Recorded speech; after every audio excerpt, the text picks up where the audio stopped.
Disclaimer. I died and saw every promise I broke. Taken. My name is Rebecca Sunil Thomas. I am 29 years old. I died for 8 minutes on November 3, 2022. For 2 years, I lived a lie so convincing that even I believed it. Before I begin, if God brought you here, subscribe and stay with me. Every Sunday, I stood in the front row at Faith Gospel Church in Katavanthra, hands lifted high during worship. I sang with tears streaming down my face. I prayed loudly during intercession.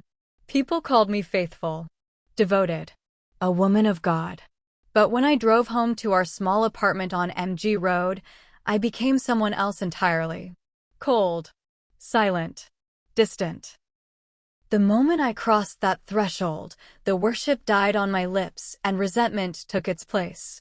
I married Sunil Thomas when I was 27. It was a beautiful wedding. White dress. Flowers everywhere. The church was packed. I stood at that altar with my heart pounding, and I meant every word I said. For better or worse. In sickness and in health. Till death do us part. I believed it then. I wept when I said it. But somewhere between year 1 and year 2, belief turned into regret. He was not the spiritual leader I imagined. He worked late at the IT firm. He came home tired. He did not pray with me the way I thought husbands should. He did not quote scripture. He did not lead family devotions. He was just, ordinary. And I could not forgive him for it. So I withdrew. Slowly at first. I stopped asking him to pray with me. Then I stopped praying for him altogether. Dinner became silent. We ate across from each other like strangers.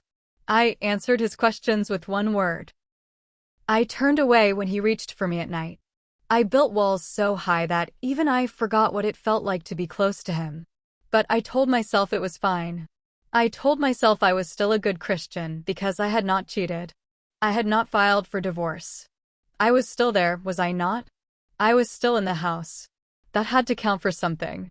It did not. I justified everything. I compared myself to women who left their husbands. At least I am not like them. I compared myself to women who had affairs. At least I am faithful. I measured my obedience by what I had not done, not by what I had become. And what I had become was a woman who honored God with her voice on Sunday, but despised the man he gave her to love every other day of the week. I did not see it as sin. I saw it as disappointment. A quiet, private sadness I had every right to carry. But God does not measure marriage by how long you stay. He measures it by how you honor what you promised. And I had stopped honoring anything the moment I stopped trying. November 3rd, 2022 started like any other Wednesday. I woke up at 6. Made tea. Sunil left for work without saying much. I spent the day at home, cleaning, scrolling through my phone, avoiding the silence. By evening, I was getting ready for the midweek prayer meeting at church. I wore a blue kurta, tied my hair back, grabbed my Bible. Sunil was still at the office. I did not text him. I did not tell him where I was going. I just left. The prayer meeting was powerful. We prayed for 2 hours. I felt the presence of God so strongly that night. I wept at the altar. I cried out for revival. For souls. For the lost.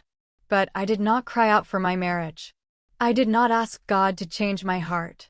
I did not confess the coldness I carried. I prayed for everyone except the man I had vowed to love. The meeting ended at 10:30. I said goodbye to the prayer team, walked out into the humid Kochi night, and climbed into my car. The streets were quieter now. Streetlights glowed orange. A few auto rickshaws passed by. I turned onto the main road heading toward MG Road, windows down, the warm air brushing my face. I was thinking about nothing in particular. Maybe what I would eat when I got home. Maybe whether Sunil was still awake. My mind was drifting. Comfortable. Routine. I did not know that in less than 3 minutes, my heart would stop beating. I approached the intersection near Kalor. The light ahead was green. I pressed the accelerator gently, my hands loose on the wheel. The radio played softly in the background. A worship song I had sung earlier that night. I hummed along, my thoughts somewhere else, my guard completely down. Then I saw it. Headlights. Bright. Too bright. Coming from the left. Fast. Too fast. I had no time to scream. No time to swerve. No time to breathe. The truck slammed into the driver's side door with a sound I will never forget. Metal tearing. Glass exploding. My body jerked violently to the right. Pain shot through my ribs, my shoulder, my neck. The world spun. The car flipped once. Twice. I do not know. Everything blurred into noise and darkness and crushing weight. Then, stillness. I heard voices. Muffled. Distant. Someone was shouting. Hands were pulling at the door. I tried to move, but my body would not respond. I tried to speak, but no sound came. My chest felt heavy. Too heavy. I could not breathe. I could not. And then I felt it. A separation. Like being unzipped from my own skin. I lifted. Not with my body. My body stayed where it was, crumpled against the steering wheel, blood running down my forehead. But I rose. I hovered above the wreckage, weightless, watching everything unfold below me like a scene from a movie I was no longer part of. People gathered around the car. A man was on his phone, shouting for an ambulance. A woman covered her mouth, her eyes wide with horror. I wanted to tell them I was fine. I wanted to say I was right here. But my voice had no sound. My hands had no weight. I was there, but I was not. The ambulance arrived. Sirens wailing. Paramedics rushed toward my body. They pulled me out, laid me on a stretcher. One of them pressed his fingers to my neck, checking for a pulse. I saw his face change. Panic. He shouted something to his partner. They loaded me into the ambulance and sped away, lights flashing red and blue against the dark Kochi sky. I followed. I do not know how. I just followed. Lakeshore Hospital. Emergency entrance. Doctors in green scrubs surrounded me. Machines beeped. Someone was cutting my chorda open. Another was inserting in 4. I saw everything. Heard everything. Felt nothing. Then one of the doctors shouted, "We are losing her." The machine flatlined. A long, steady beep. My chest was not rising. My body lay still. Lifeless. And that is when everything changed. The room began to dim. Not the lights. The lights were still on. But the brightness faded, like someone was turning down a dial I could not see. The voices of the doctors grew distant, muffled, like I was sinking underwater. I tried to focus on them, tried to stay, but something was pulling me. Not yanking. Not grabbing. Just pulling. Steady. Relentless. Downward. I looked up. The operating room was still there, but it was shrinking, fading, slipping away. I looked down. And I saw it. Darkness. Thick. Heavy. Rising up to meet me like a flood I could not escape. I was not falling. I was sinking. Slowly. Inevitably. Into something I could not name but already feared. The air grew warmer. Then hot. Then scorching. I felt it on my skin even though I had no skin. I felt it in my chest even though I had no breath. The heat was not coming from a fire. It was coming from below. From the darkness itself. And then I heard them. Faint at first. Distant. Voices. Not screaming. Not yet. Just groaning. Low. Broken. Like people too tired to cry but too tormented to stop. Shadows moved in the distance. Shapes I could not make out. Figures I could not recognize. But I knew. Somehow I knew. This was not a dream. This was not a vision. This was real. This was happening. The pulling intensified. The heat pressed down on me like a weight I could not shake. The darkness thickened. And somewhere deep inside my soul, a whisper echoed. Quiet. Terrible. True. This is where truth begins. I wanted to fight it. I wanted to scream. I wanted to wake up. But I could not. My body was gone. My voice was gone. All I had left was awareness. And the unbearable realization that I was not in control. I never had been. The darkness swallowed me whole. The sinking stopped. I do not know how long I fell. Seconds. Minutes. Time felt broken. Stretched. Meaningless. But when the movement ceased, I found myself standing. Not on ground I chose. Not in a place I recognized. Just standing. And the weight of where I was pressed down on me like 1,000 invisible hands. The ground beneath my feet was solid but wrong. It looked like stone, cracked and ancient, but it radiated heat like metal left in the sun for days. I could feel it through me even though I had no physical feet. The air was thick. Heavy. It clung to my skin, my lungs, my thoughts. Breathing felt like swallowing smoke even though I was not breathing at all. There was no sky above me. Just darkness. Not the kind you see at night. Not the kind that fades when your eyes adjust. This was a darkness that felt alive. Pressing. Watching. Waiting. And the heat. God, the heat. It did not come from flames. There were no fires I could see. But the air itself was scorched. It rose from below in waves, slow and steady, like the earth beneath me was exhaling something I was never meant to inhale. My chest tightened. My throat burned. I tried to look away, tried to move, but there was nowhere to go.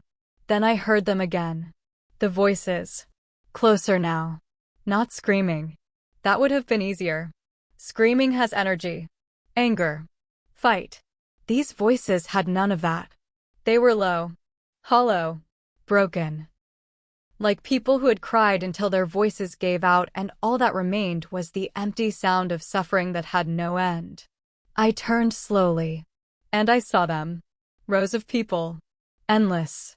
Stretching into the distance farther than I could see. They stood alone. Each one separated by invisible barriers I could not touch, but somehow knew were there. No one spoke to each other. No one reached out. They just stood. Still. Silent. Trapped in something I could not name but felt in every part of my being. And then I noticed it. Many of them wore rings. Wedding rings. Gold. Silver. Simple bands on fingers that hung limp at their sides. I saw men. Women. Young. Old. Some were weeping quietly, tears running down faces that did not move. Others stood frozen, mouths slightly open, eyes staring at nothing. Their expressions were not of pain. They were of realization. Of regret so deep it had become their entire existence. I wanted to look away. I tried. But I could not. Because the longer I looked, the more I recognized something. The atmosphere. The coldness that was not temperature but something far worse. It was the same coldness I had lived with for 2 years. The same silence I had created in my own home. The same isolation I had built around my own heart. This was not unfamiliar. This was what I had been practicing. My knees weakened. I felt myself begin to collapse inward, not physically but spiritually, like my soul was folding under the weight of what I was seeing. And then I felt it. A presence. Not human. Not visible. But undeniable. Someone was standing beside me.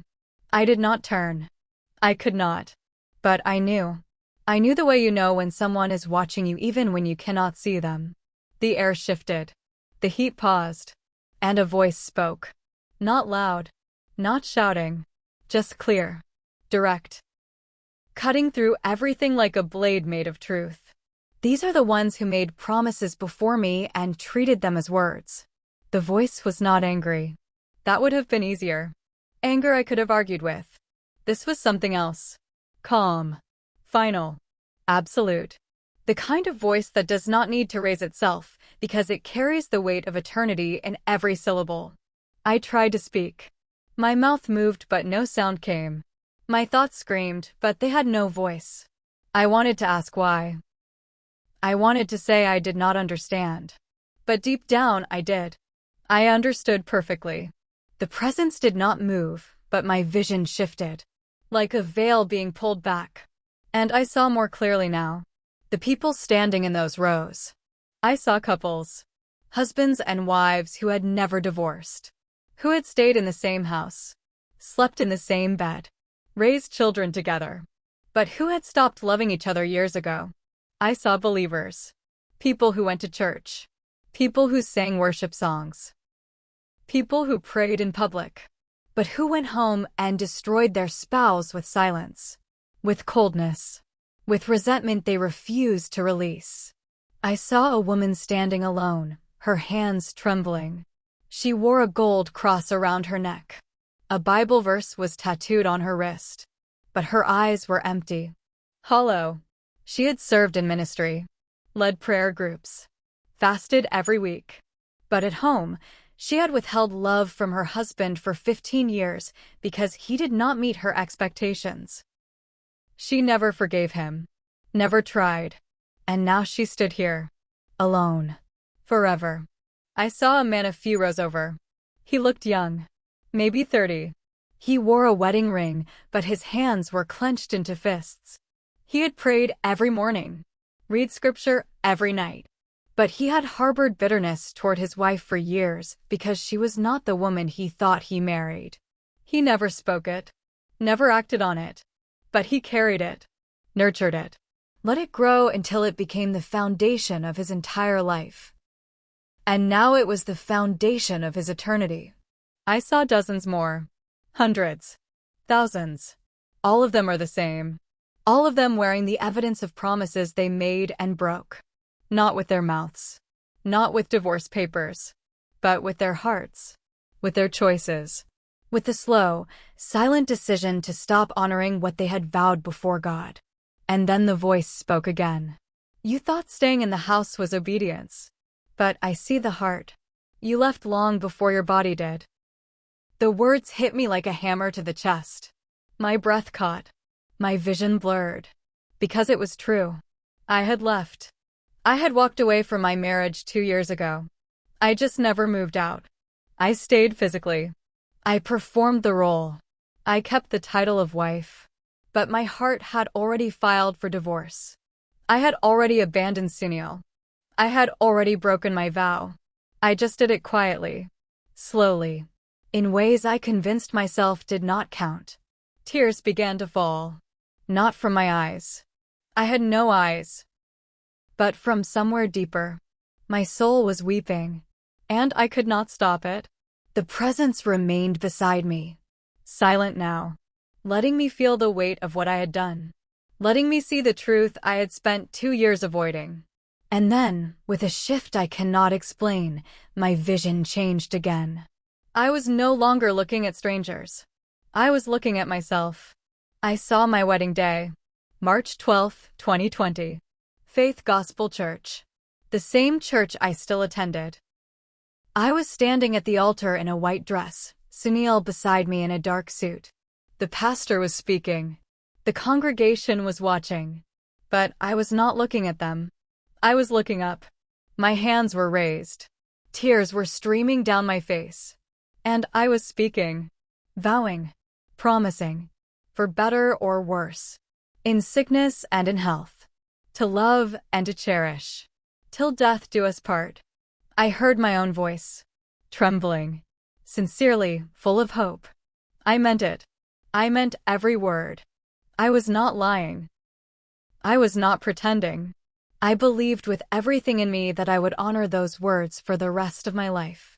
And then the vision shifted. I saw the first year. Sunil coming home late from work. I was upset. I did not say anything. I just went to bed early. It was small. It did not seem like much. But it was the first brick in the wall I would eventually build. I saw the second year. Sunil forgot our anniversary. I was hurt. I cried. But I did not forgive him. I held on to it. I reminded myself of it every time I felt guilty for being cold. It became my excuse, my justification. I saw the dinners. Silent. Cold. Sunil trying to talk. Me answering in one word. Him eventually giving up. The space between us growing wider. Not because of one big thing, but because of 1,000 small choices I made to withhold love. To punish him. to make him feel the disappointment I carried. I saw the nights. Him reaching for me turning away. Not because I was tired. Not because I was sick. But because I did not want to.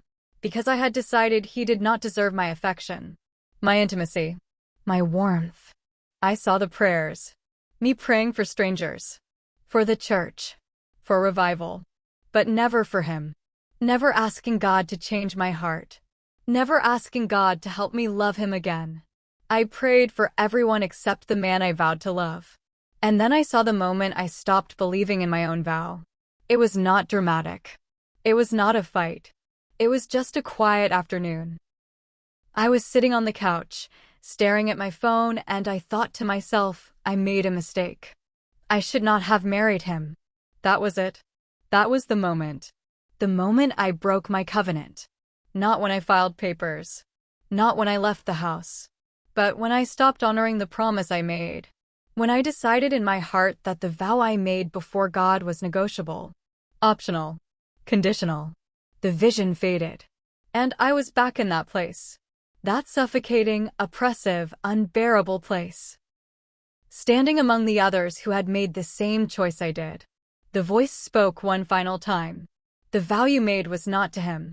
It was to me. And I hold you to every word. I collapsed. Not physically, but inwardly. Completely. My soul shattered under the weight of the truth. I had not just failed Sunil. I had failed God. I had made a promise before heaven and earth, and I had broken it in the quietest, most insidious way possible. I had treated my covenant like a cultural tradition. Like a formality. Like something that only mattered when it felt good. But God did not see it that way. He saw it as binding. Eternal. Sacred. And I had trampled it. I do not know how long I stayed there. Time did not move the way it should. Seconds felt like hours. Hours felt like seconds. Or maybe there was no time at all. Just existence. Endless. Unchanging. Trapped in the consequence of choices I could no longer undo. The weight pressed heavier now. Not on my body. On my soul. Like invisible chains wrapping around my chest, my throat, my thoughts. I could not move. Could not speak. Could not even think of anything except the truth I had spent 2 years running from. I was a covenant breaker. Not in the way people imagine. I had not cheated. I had not filed for divorce. I had not abandoned my husband in the legal sense. But I had abandoned him in every way that mattered. I had stopped praying for him. Stopped respecting him. Stopped trying. I had made a vow before God and then lived as though that vow expired the moment my feelings did. And now I was standing in the place where all covenant breakers go. The voice had gone silent. The presence remained, but it no longer spoke. It did not need to. Everything that needed to be said had been said. Now all that remained was for me to feel it. To carry it. To understand that this was not punishment. This was consequence. This was the natural result of a life lived in rebellion disguised as disappointment. I looked around again. The rows of people stretched endlessly in every direction. Men and women. Husbands and wives. Some looked broken. Others looked numb.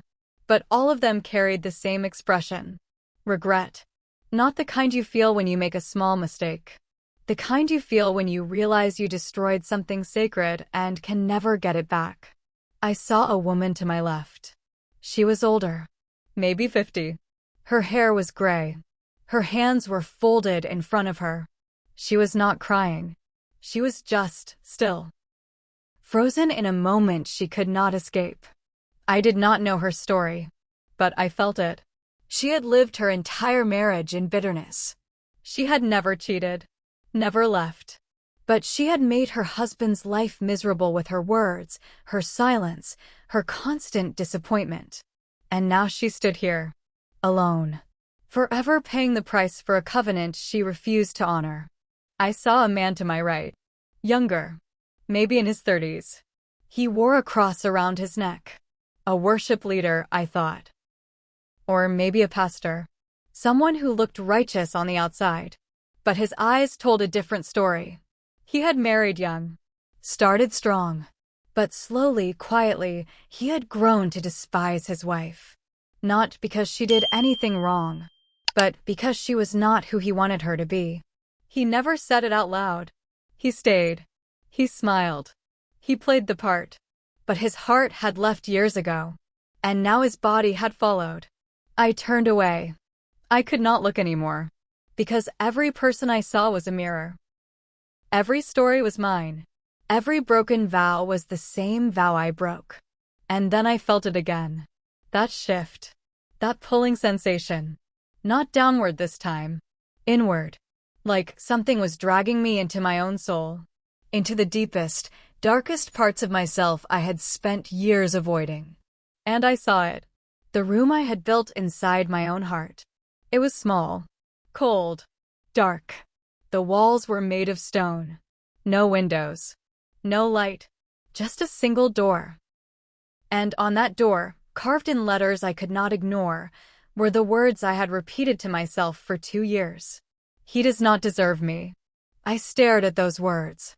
And I realized. That was the lie. That was the foundation of everything. I had convinced myself that Sunil did not deserve my love, my respect, my effort. And because I believed that lie, I had given myself permission to withhold everything a wife is supposed to give. But the truth was darker than that. The truth was that I had made myself judge. I had decided that I had the right to withhold covenant love based on whether or not my husband met my standards. I had taken the vow I made before God and made it conditional. And in doing so, I had broken it completely. The door opened, and I stepped inside. The room was filled with memories. Not happy ones. Not the wedding day. Not the early months of hope and laughter. Just the bitter ones.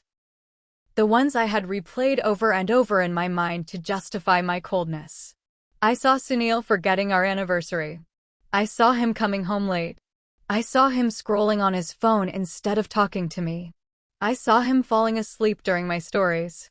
I saw every small failure. Every disappointing moment.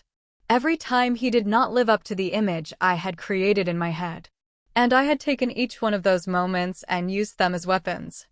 I had stockpiled them, stored them, used them to build a case against him. A case that said, "You do not deserve my love anymore." But then the vision shifted again. And I saw something I had never seen before. I saw Sunil. Alone. Sitting on the edge of our bed. His head in his hands. His shoulders shaking. He was crying. Silently. Quietly. The way men cry when they do not want anyone to hear. I had never seen this. I had never known. But it had happened. Dozens of times. Hundreds maybe. He had tried to reach me. Tried to fix what was broken. Tried to talk. Tried to pray. Tried to love me even when I refused to love him back. And every time I turned away, a piece of him broke. And he carried that brokenness alone because I would not let him share it with me. I saw him praying. Late at night. When I was already asleep. Or pretending to be. He prayed for me. For our marriage. For God to soften my heart. For wisdom to know how to reach me. He prayed when I refused to. He honored the covenant when I did not. And I had never known. Because I never asked. I never cared. I was too busy cataloging his failures to notice his faithfulness. The weight became unbearable. My knees buckled. I fell. Not to the ground. There was no ground. I just fell inward. Into the truth. Into the unbearable realization that I had been wrong. Completely. Utterly. Irreversibly wrong. I had broken my covenant. Not because Sunil failed. But because I chose to. I chose coldness over warmth. Silence over conversation. Resentment over forgiveness. Bitterness over grace. And I had done it all while convincing myself I was the victim. But I was not the victim. I was the villain. And now I was paying for it. The voice returned. Quiet. Steady. Final. Millions fall into this place not because they stopped believing in me, but because they stopped honoring what I made holy. I wept. Fully. Completely. With a grief so deep it felt like it would consume me. because I understood now.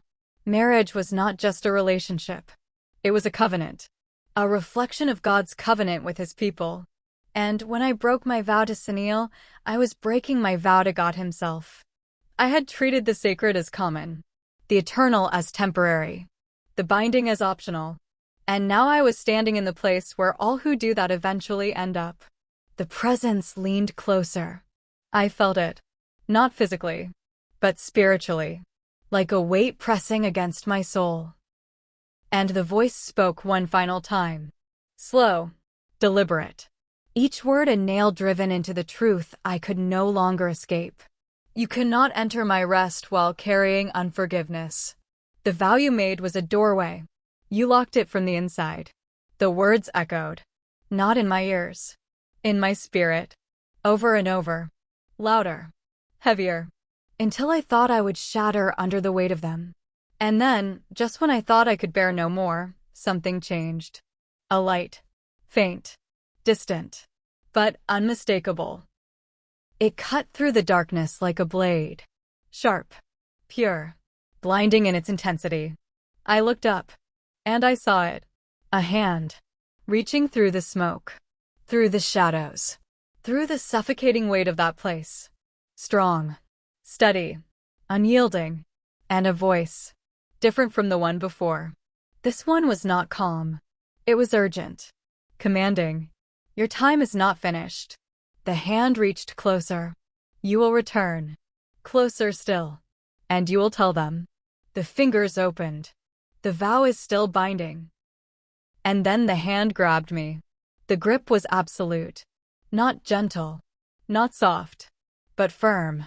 Unbreakable. The kind of hold that does not ask permission. It simply takes. The moment those fingers closed around me, everything shifted. The heat vanished. The darkness cracked. The oppressive weight that had been pressing down on my soul for what felt like eternity suddenly lifted. And I was pulled. Violently. Upward. I felt myself being dragged through layers I could not see but somehow knew were there.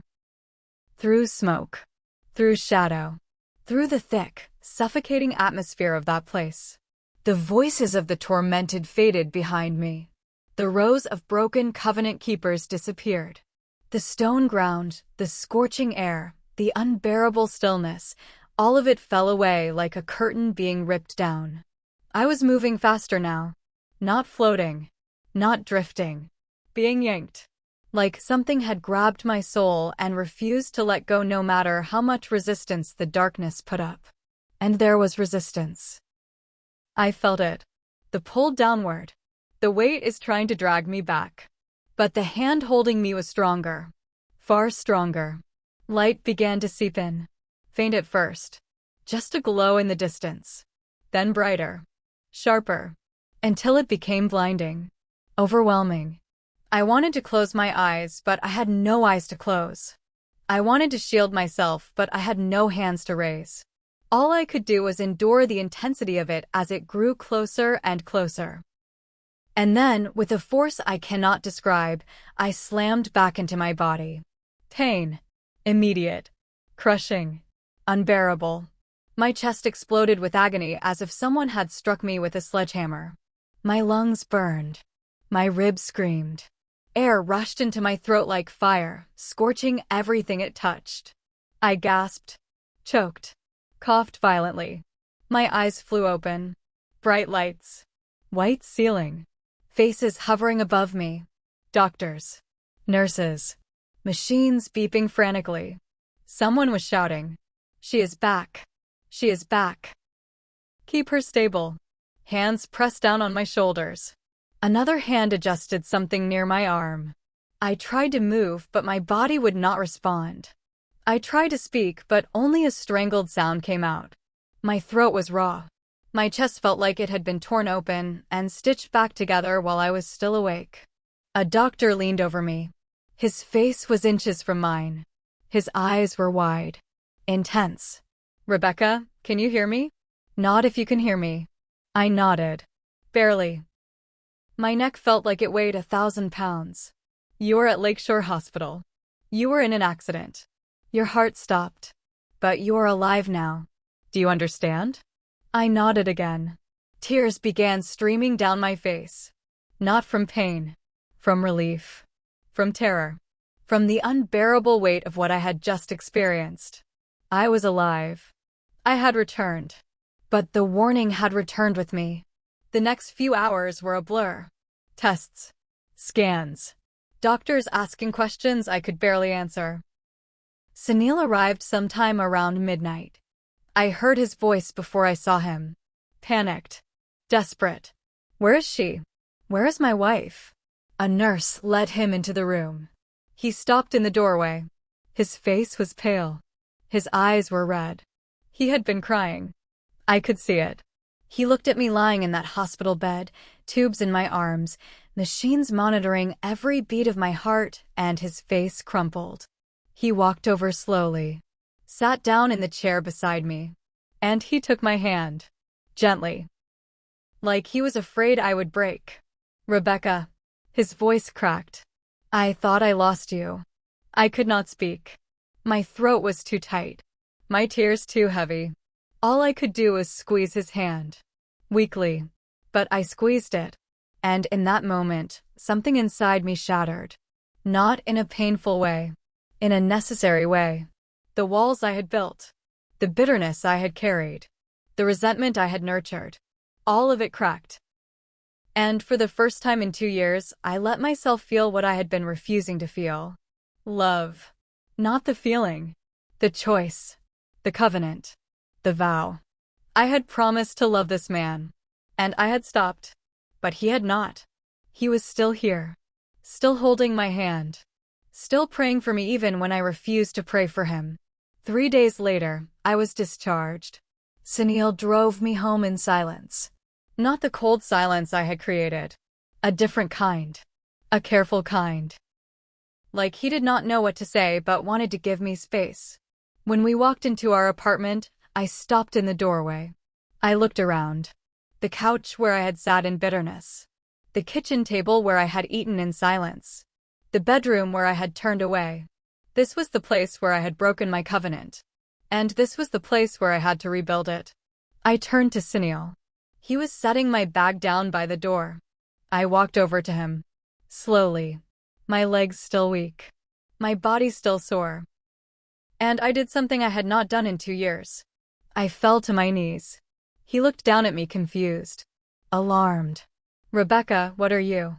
I am sorry. My voice broke. I am so sorry. And I wept. Fully. Openly. Without holding anything back. I broke my vow to you. I stopped loving you. I stopped trying. I built walls and I blamed you for them. And I was wrong. I was so wrong. He knelt down beside me. His hands trembling. Rebecca. I saw it, Sunil. I saw what happens when we break our covenants. I saw where it leads. And I cannot live like that anymore. I do not want to. Please forgive me. Please. He pulled me into his arms. And he held me. Tightly. Like he was afraid to let go. I forgive you, he whispered. I forgive you. We sat on that floor for a long time. Just holding each other. Crying. Letting 2 years of silence finally break open. And when we finally stood up, something had shifted. Not fixed. Not healed completely. But shifted. A crack had formed in the walls I built. And light was beginning to seep through. The next morning, I woke up early. My body still ached, but my spirit felt lighter. I walked into the living room and found Sunil sitting on the couch, his Bible open in his lap. He looked up when he heard me. I was praying for you, he said quietly. I sat down beside him. I have not prayed for you in 2 years. He nodded. I know. That changes today. We prayed together that morning. For the first time since our wedding. It was awkward. Halting. But it was real. And when we finished, I felt something I had not felt in so long I almost did not recognize it. Hope. Over the next few weeks, I began to change. Not overnight. Not perfectly. But intentionally. I started asking Sunil about his day. Actually listening when he answered. I started cooking meals we could eat together instead of separately. I started reaching for his hand when we sat on the couch. Small things. Simple things. But they mattered. I also started going to counseling. Not because our marriage was falling apart, but because I needed to understand why I had let it get so cold in the first place. I needed to confront the bitterness, the unforgiveness, the unrealistic expectations I had placed on Sunil that no human being could ever meet. And I learned something. Marriage is not about feelings. Feelings come and go. They rise and fall like waves. But a covenant is not a wave. Covenant is an anchor. It holds when everything else is shifting. And the vow I made before God was never meant to be conditional on how I felt. It was meant to be binding regardless of how I felt. In Malachi 2 verse 16, God says, "I hate divorce." Not because he wants people to stay in abusive situations, but because he knows what covenant breaking does to the human soul. He knows that when we treat sacred vows as negotiable, we fracture something inside ourselves that was never meant to be broken. And in Matthew 19 verse 6, Jesus said, "What God has joined together, let no one separate." Not what feelings have joined. Not what romance has joined. What God has joined. Marriage is not a human invention. It is a divine design. And when we enter into it, we are stepping into something that reflects the very nature of God's relationship with his people.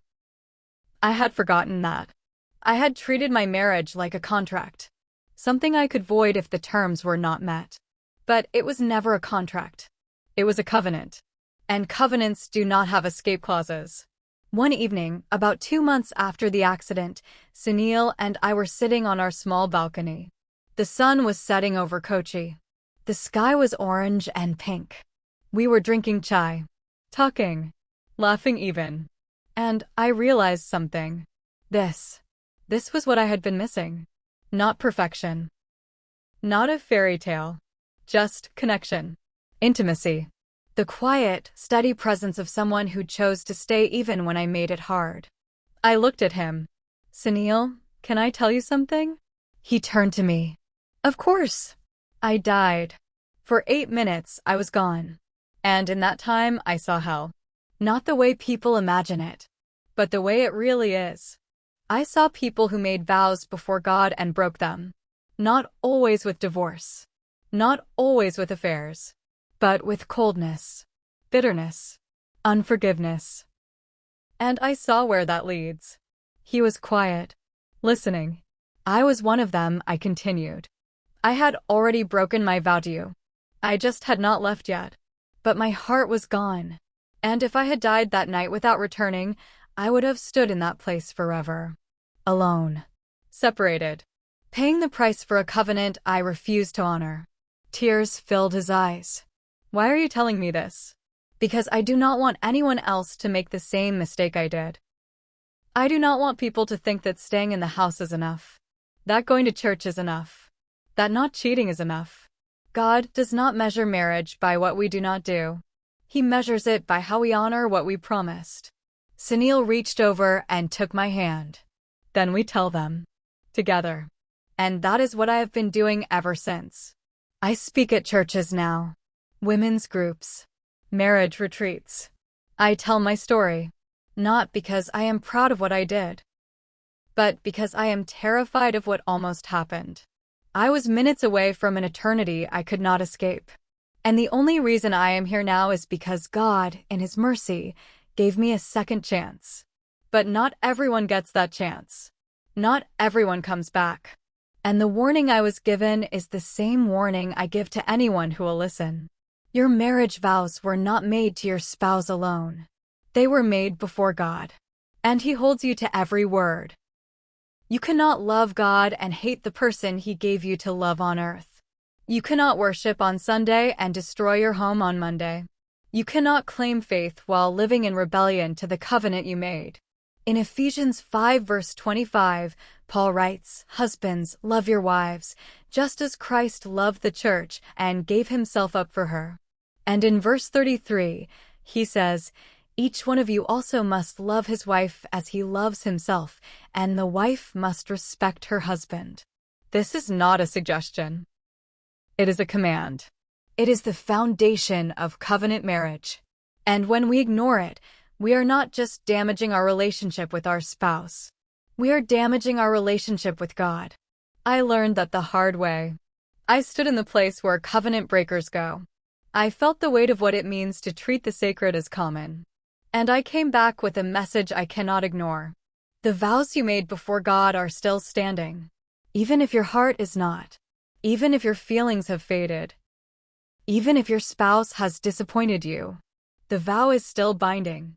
And God has not forgotten it. So I am asking you, examine your heart today. Not tomorrow. Not next week. Today. Are you honoring your covenant? Or are you breaking it quietly, slowly, in ways you have convinced yourself do not count? Because they do count. Every cold word. Every withheld affection. Every silent punishment. Every resentment you refuse to release. It all counts. And it is all leading somewhere. Turn back. Forgive. Repent. Choose love again. Not because your spouse deserves it, but because you made a vow. And that vow was never about them. It was always about God. If you are hearing this, it is for a reason. Do not ignore the warning.